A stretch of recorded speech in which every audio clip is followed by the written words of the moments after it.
Judges chapter 14. One day Samson went to Timnah, where he saw a Philistine woman. When he got back home, he told his parents, I saw a Philistine woman in Timnah, and I want to marry her. Get her for me. His parents answered, There are a lot of women in our clan, and even more in the rest of Israel. Those Philistines are pagans. Why would you want to marry one of their women? She looks good to me. Samson answered. Get her for me. At that time, the Philistines were in control of Israel, and the Lord wanted to stir up trouble for them.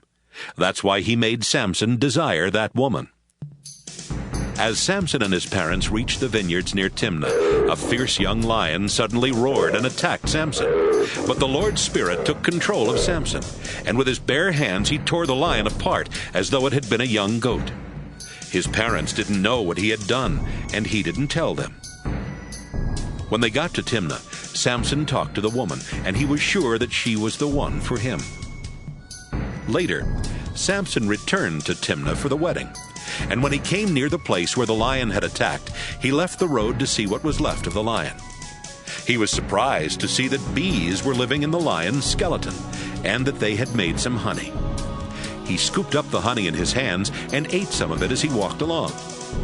When he got back to his parents, he gave them some of the honey and they ate it too. But he didn't tell them he had found the honey in the skeleton of a lion. While Samson's father went to make the final arrangements with the bride and her family, Samson threw a big party as grooms usually did.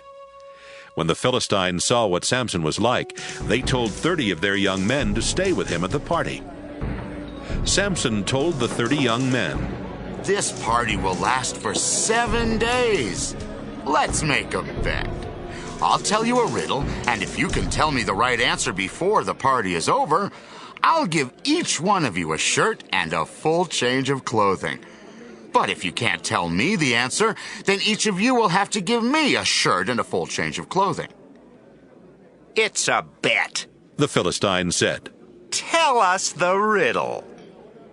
Samson said, Once so strong and mighty, now so sweet and tasty. 3 days went by, and the Philistine young men had not come up with the right answer. Finally, on the 7th day of the party, they went to Samson's bride and said, You had better trick your husband into telling you the answer to his riddle. Have you invited us here just to rob us? If you don't find out the answer, we will burn you and your family to death. Samson's bride went to him and started crying in his arms. You must really hate me, she sobbed. If you love me at all, you would have told me the answer to your riddle. Oh, but I haven't even told my parents the answer, Samson replied. Why should I tell you? For the entire 7 days of the party, she had been whining and trying to get the answer from him. But that 7th day, she put so much pressure on Samson that he finally gave in and told her the answer. She went straight to the young men and told them.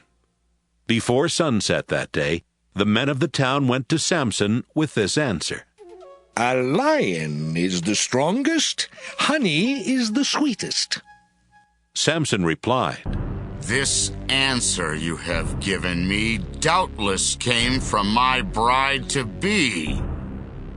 Then the Lord's Spirit took control of Samson. He went to Ashkelon, where he killed 30 men and took their clothing. Samson then gave it to the 30 young men at Timnah and stormed back home to his own family. The father of the bride had Samson's wife marry one of the 30 young men that had been at Samson's party.